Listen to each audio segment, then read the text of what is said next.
The root of all unconscious acting will always be a fear. The root of any reaction, the root of any coping mechanism will be a fear. Because ultimately, the fear is the most powerful emotion in the world. It is the most powerful because it always comes in a huge burst, and that burst will always feed different thought forms the most, which will also make them appear more powerful in your vision, because when you feed something, it's always going to be somewhat stronger. But it's only going to be stronger as long as you think of that. The question is, how do you think about that? Well, the only reason that fear exists is because you are ignorant. Fear triggers ignorance and feeds itself with ignorance, remaining as a loop. That is why you have the feeling that you are powerless in the face of your fear. Why? Because once you have reacted with fear towards something, which is unavoidable in many cases, right? Fear comes from a impulse, right? Now, the body we live in only exists on a physical level for our, conscious awareness, okay? Now, the point is, consciousness can go beyond the physicality of the body, but if you speak about the body and its five senses and the mind, those are only made as equipments, gadgets, let's say, to the body, which have a single purpose: to keep the body alive. You have all the senses that will give you things that you need to know in order to survive. Probably your sense of touch may not be the best at ensuring, for example, your survival, but if something gives you an unpleasant touch, most likely there is, or there can be, a kind of a danger, right? Not necessarily from an external predator you haven't noticed, right? But if something gives a tingling sensation, well, then there's probably some little trouble with it, right? Or, well, there is something that you are learning, because everything is information, right? Now, the mind also is another survival mechanism, because the mind collects data. Now, all the data that it collects is only external, because it can only collect external data, right? Everything that you have in your mind is only external. Some might even say, hey, but I have ideas about my emotions, I have my ideas about feelings, those are just ideas. An idea about a feeling is not the feeling itself. Now, the mind also is capable of processing through some emotions, but it does so through meaning. And meaning is something you make up, but meaning always requires an external source. First of all, you require a knowledge, right? You require the knowledge to use meaning, because if things don't have any meaning to you, then technically you're the freest being in the world. But when things start having meaning for you, that's when you're slowly and surely committing self-destruction. First of all, you need a language, right? At least one language you need to know in order to make up meaning, because meaning comes from a language, comes from words and different constructs that people use, right? Now, of course, this also comes mainly as a reaction, right? It is a coping mechanism. Ultimately, humans know that they are weak when they are alone. Of course, this has gone over the roof, throughout millennia, because the only thing that people have lived in is ignorance. And when you are ignorant, you will only be receptive to the lower vibrations, which are shame, guilt, fear, and the such. So when you live in only those emotions, technically you become less and less sensitive to the higher perspectives of life. Add several thousands of generations in a line, and then you suddenly have people who are like almost non-receptive to greater things, right? Like actually feeling good because they are trapped in an idea of, always reacting to everything bad because they are worth only the bad.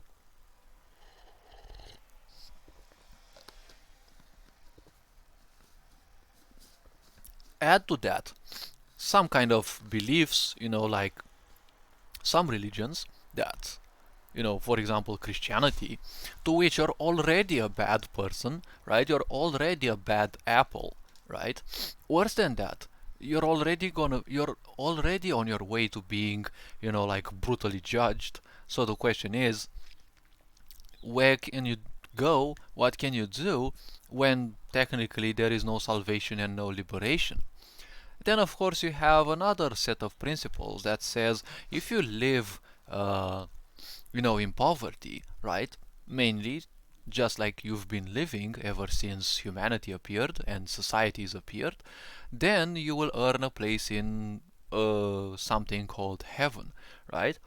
And consider that for so long, so many people have embraced that. So it is no wonder why so many people today are still ignorant and, they are thinking the same old ways of, the medieval world and the ancient world, right?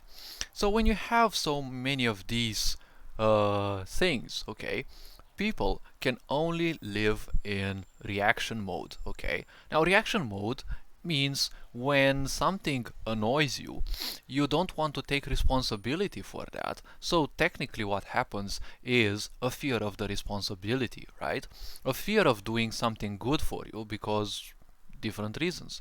You're not worthy of being saved, you cannot be saved, or whatever other beliefs you have in your own mind.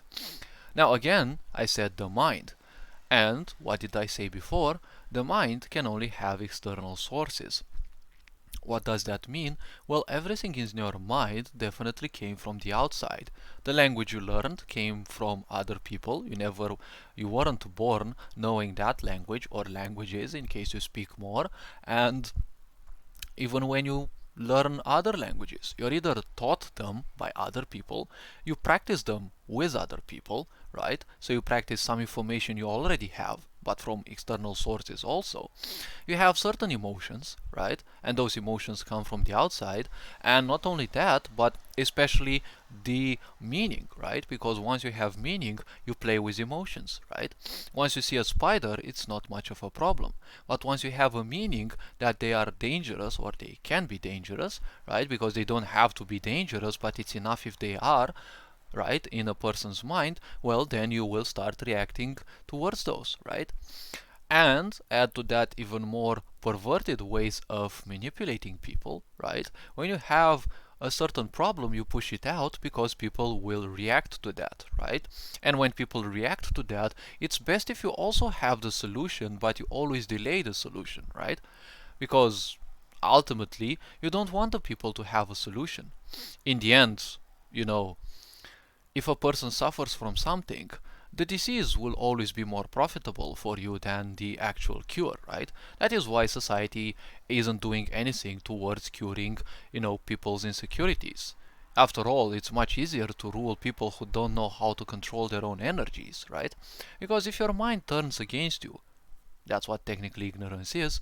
If your emotions turn against you, well, then technically you're a wreck, right? And a wreck is easy to buy, right? It's easy to buy a ruin because it's just a ruin, right? It no longer has much value to the ignorant folks because, well, it's just a ruin. It's not something that can be used, right? And of course, society doesn't need humans, right? It never needed humans, it just uses them for whatever and then they're easy to discard. And we can also see the only thing we have invested the most research and finances in is the military, right? We have the most destructive weapons out of all the species on this planet. However, the question is, why so? We also call ourselves a human race, but who are we racing against, right? And the point is, you see, fear will always be the most powerful and the hardest one to get because it's also the lowest vibration. It is the lowest and deepest of all the vibrations because, well, it is a powerful emotion. It triggers unconsciousness and it revels in unconsciousness because unconsciousness means coping mechanisms. You run away from the responsibility of dealing with those fears, so you invent all sorts of things. Self-justifications. No, it's much better to be like this because if I don't do like this, I'm faced with the truth of the situation and I don't want to accept that. I don't want to cope with it, right? Self-doubt, guilt, shame, all so many things, right? So ultimately, fear triggers a lot of things, okay? Insecurities, all of these, okay? They are just one little thing. They are just a fear of something. Usually, it's the fear of responsibility. It's the fear of doing something, right? So it's funny how a fear, right, defends itself through another fear. And a fear, being defensive, will always be a liar because only liars are defensive.